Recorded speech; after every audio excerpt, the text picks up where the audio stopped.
All right, what is up, everybody? I keep doing that. My toes. All right, what is up, everybody? This is our first episode of the podcast that we do not have a name for yet. So maybe in episode two, we'll have a name. Actually, you know what? If you guys are watching this, you could suggest a name for our podcast. That way, it would make it easier on us, so we don't have to make the decision between ourselves. And your name could possibly be our podcast name.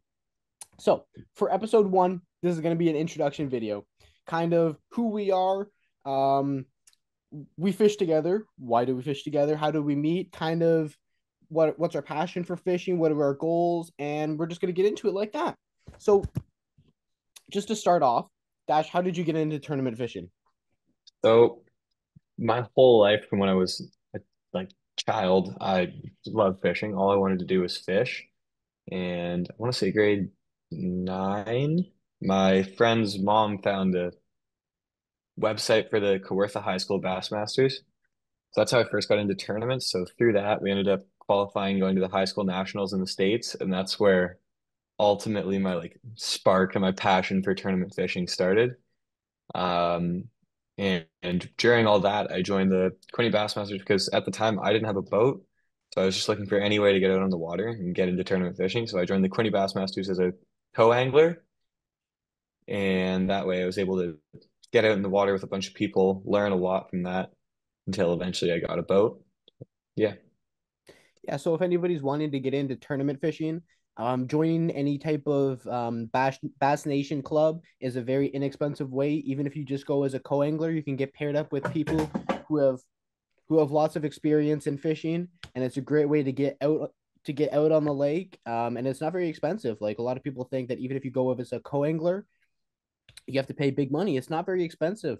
I've gone as a co-angler. I know Dash just said that he went as a co-angler to start off, and it's how a lot of people start off. So for me, I got into fishing. I have a cottage up in Coe Hill. It's about 30 minutes south of Bancroft. So summer times, I was always up in my cottage. I was always fishing. I had a paper route, so the only time I would have to come back to civilization was Wednesdays and Thursdays, and then I would literally go back up to my cottage and fish from the Friday to the next Wednesday. So I always loved fishing. My dad would take me fishing when I was even in my diaper, and I'm a pretty competitive person, I'd like to say. So fishing is something that I'm good at, and I wanted to combine kind of my competitive nature and my passion for fishing, and I got into tournament fishing. Like I watched tons of YouTube videos. I follow the Bassmasters. Um, and I was thankful enough that my dad had a boat so we can enter in some tournaments and just get some experience in.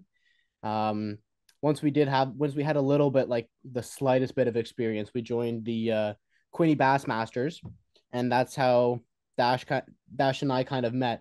So we were both in the Quinny Bassmasters, and I think this was my first event that I even signed up for, and I went as Yeah, it a was. boater, and we got paired up for East Lake.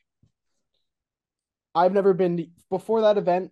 I had never heard of East Lake. I had never been to East Lake, and at the I've never time, my been there and I fishing haven't knowledge been was back. like I had basically no fishing knowledge. I had very little fishing knowledge, I'd like to say. And we went out on East Lake, and I think we weighed 8 pounds for 5 bass. Yep. And Yikes. I mean, I had a great time with Dash. I loved Yeah. fishing with him that day. Um, so the year after, we decided to. You saw me at sale, actually. Remember, you came into sale Yeah. and asked me if I wanted to Saw fish him a at sale tournament. and I was talking to him. I said, there's a couple tournaments we could look into fishing something a little bigger than a club tournament. And so that next year we signed up for the Beggars Bass Derby on Rice.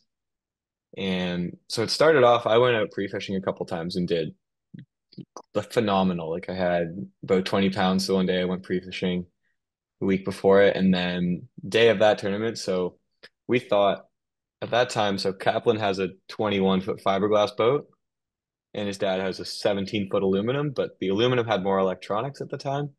So we thought, live scope would be nice. So we brought the aluminum. We got to the lake and it was blowing like 40 kilometer an hour. It was like 3-foot waves bashing us around. And so that made it basically unfishable in a lot of our spots.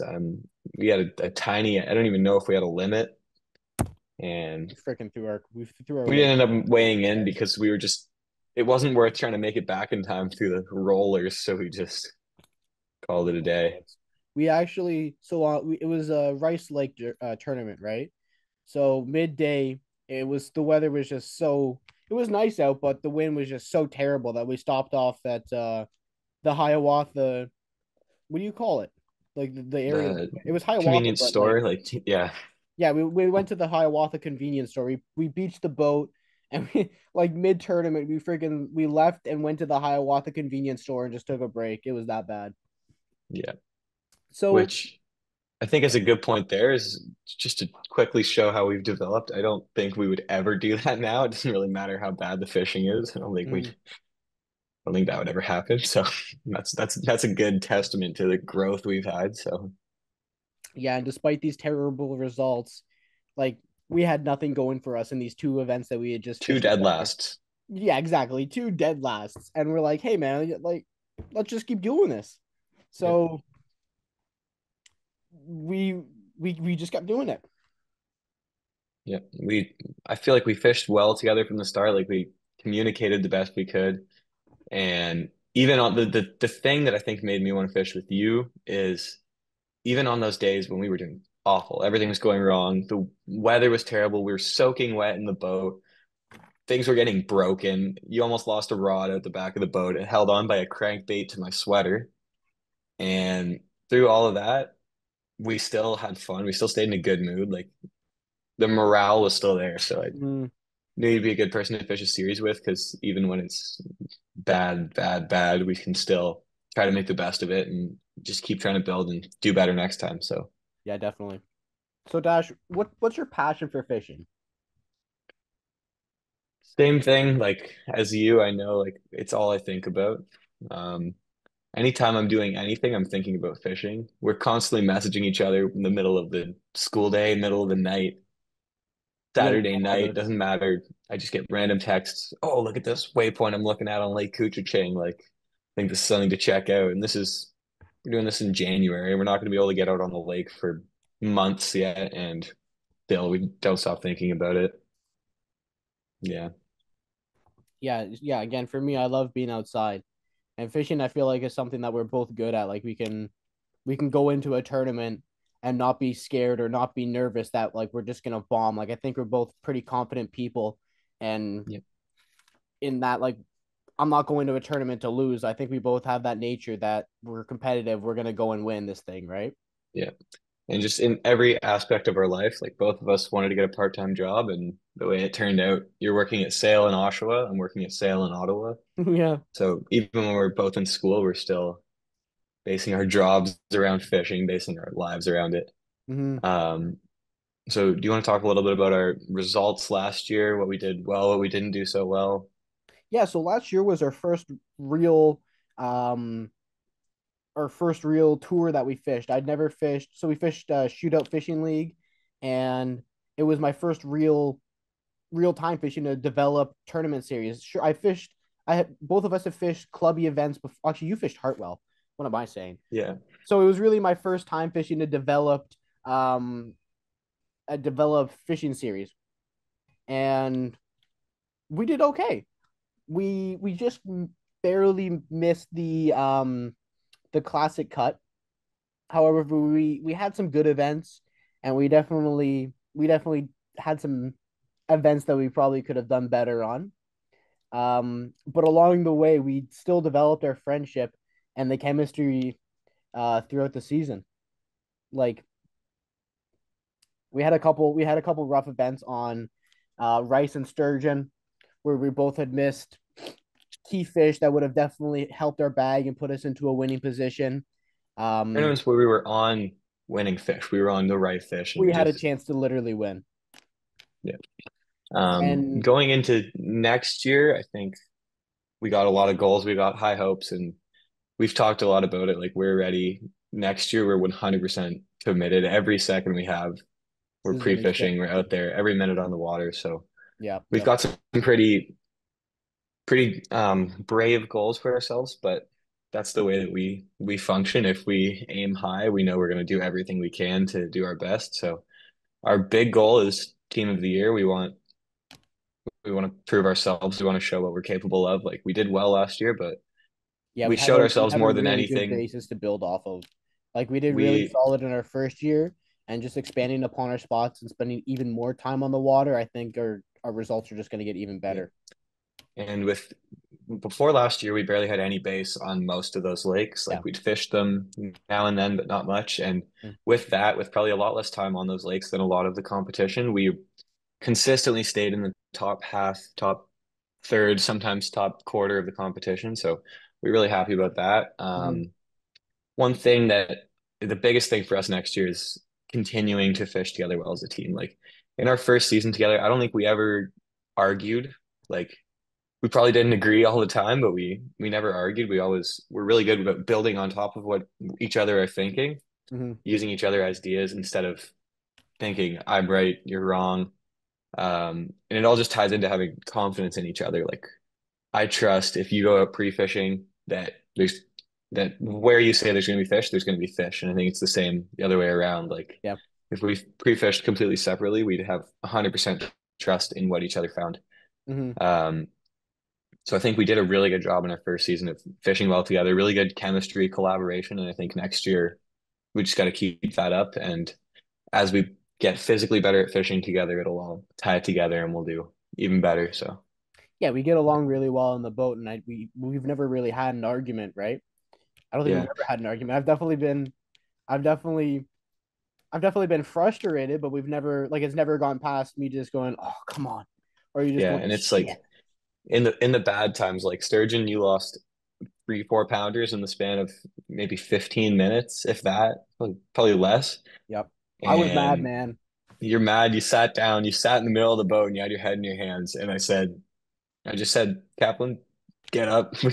We can be mad about this later, but for now, get up. And then same thing on rice. Like I lost 2 fish. You have videos of all of it. You make sure to Yep, send them to me all the time. And you can just see, like, I'm just done. I'm ready to give up. And you just told me to calm down, keep going. So there's fish here. And then when it wasn't working, we switched it up, made an adjustment, and we caught a 5.5 pounder. So mm-hmm. yeah, that was good. Yep. So you want to talk about affordability of fishing now? Yeah, affordability of fishing. So main question we're going to focus on because we are young is if it's affordable for young anglers.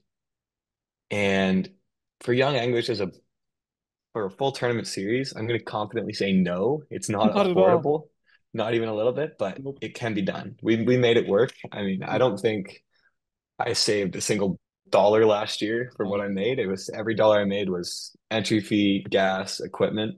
yep.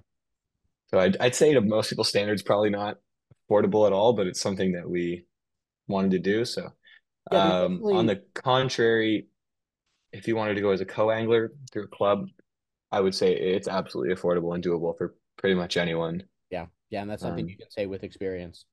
yeah, absolutely. There's definitely two sides to fishing. There's tournament fishing, and then there's fun, affordable fishing. Like if you're doing tournament fishing, um, especially as a boater, no, it's not affordable. Like I go to fill up my boat and it's $200 in premium gas just for the boat for like a single day of fishing.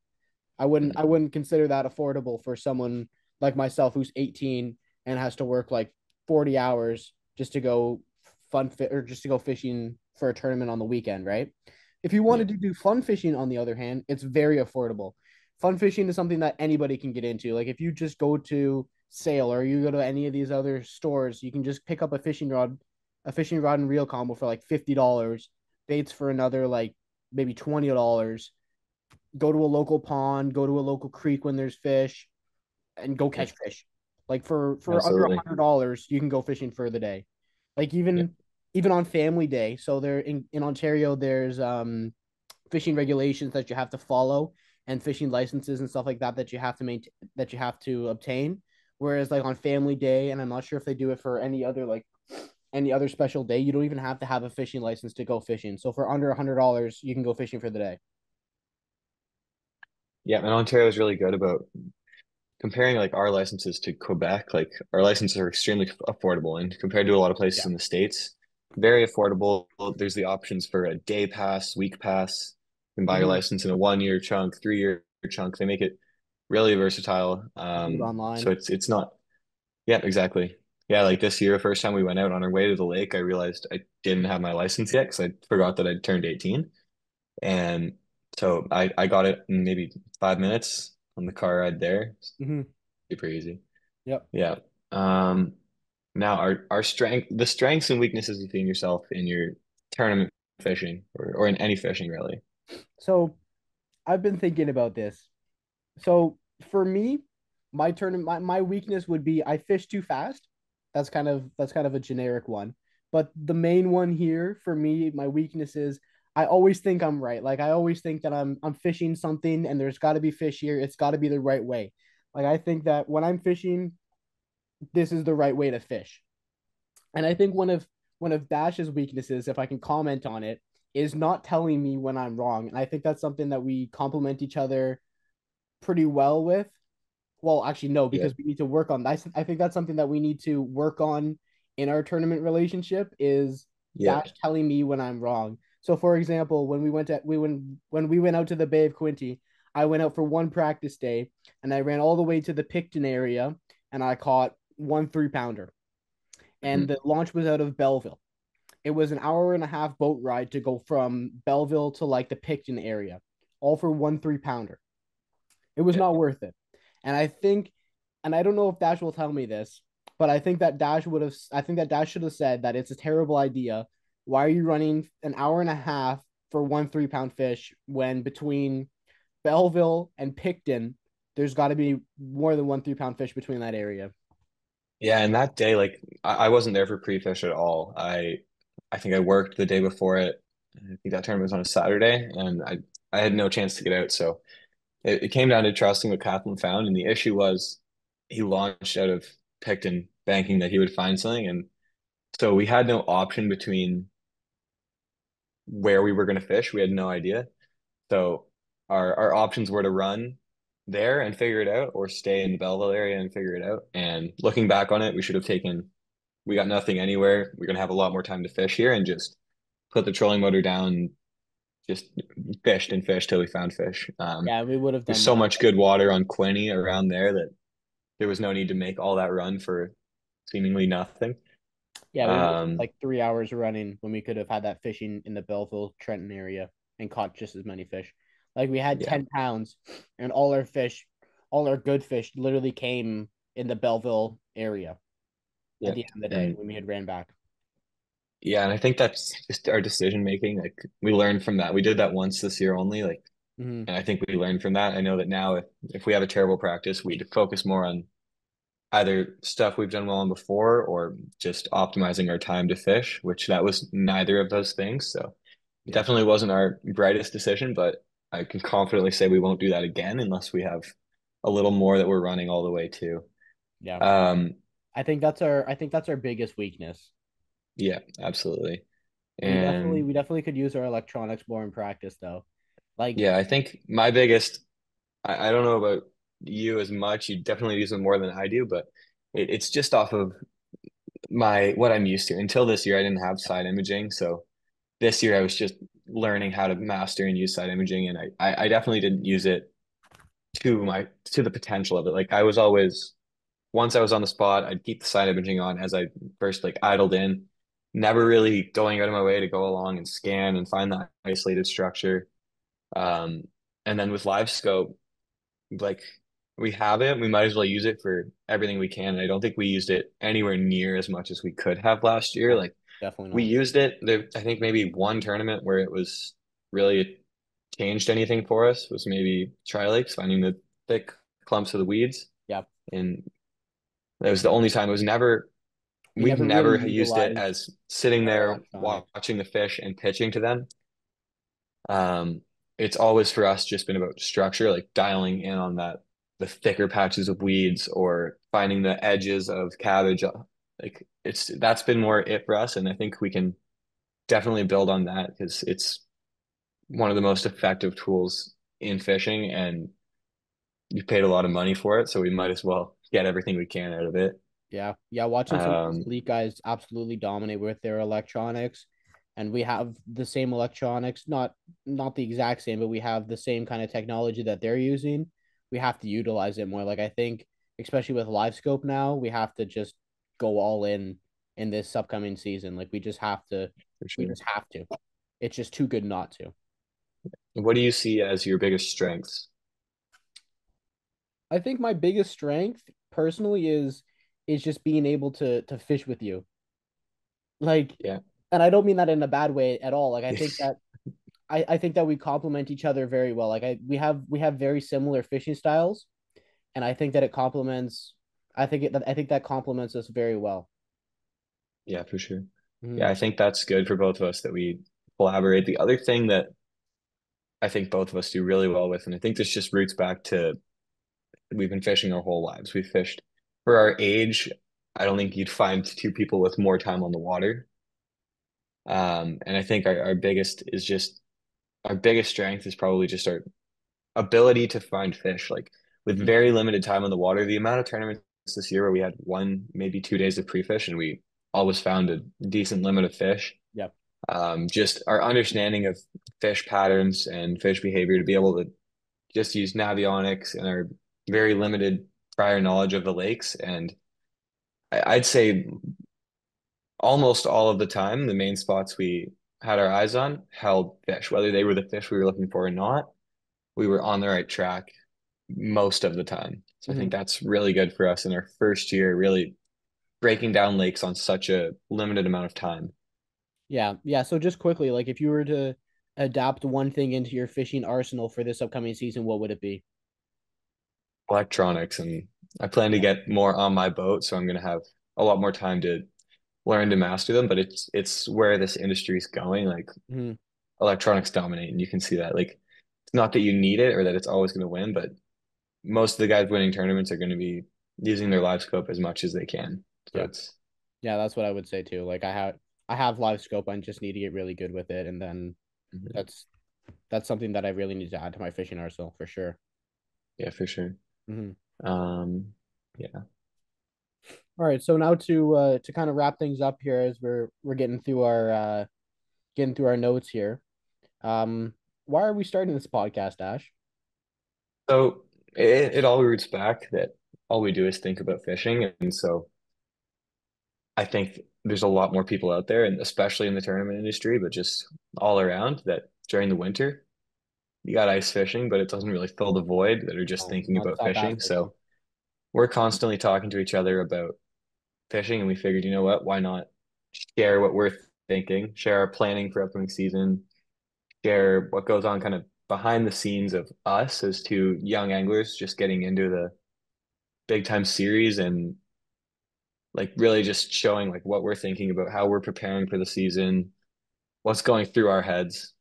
Yeah, I Yep. think a lot of people can relate to it, and it's just going to definitely help us, gives us something to talk about, keeps our minds on it. Mm, And also we're both in school, we're bored.